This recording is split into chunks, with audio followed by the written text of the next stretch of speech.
classify the function as a linear function, a quadratic function, another polynomial function, an absolute value function, or a rational function. Then find the domain of the function.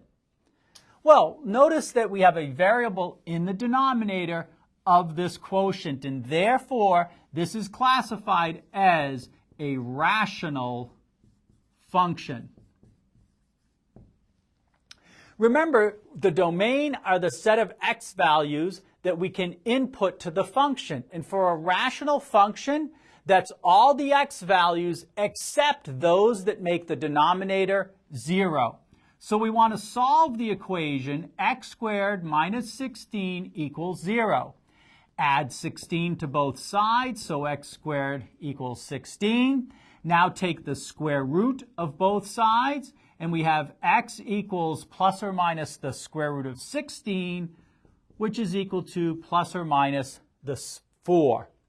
So the domain is equal to the set of x such that x is a real number